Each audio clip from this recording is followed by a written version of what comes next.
Why did the Hondurans come to America?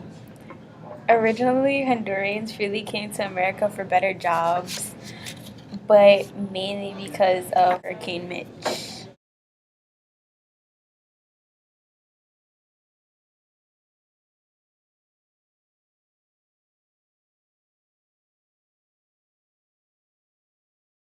How did they survive once in America?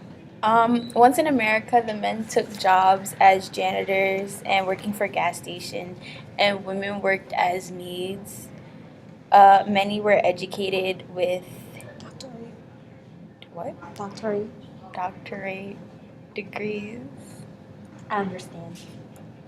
Were the Hondurans easily accepted by America? In the beginning, America, in specific Los Angeles and Honduras, did not get along.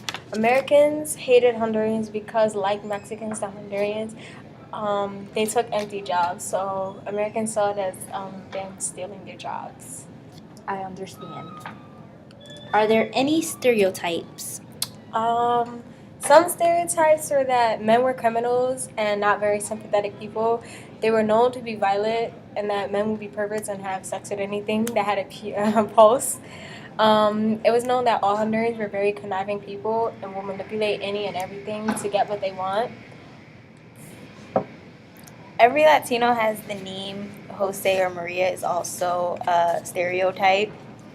And Honduras women will marry older American men because of their money, which is also not true because I'm not married.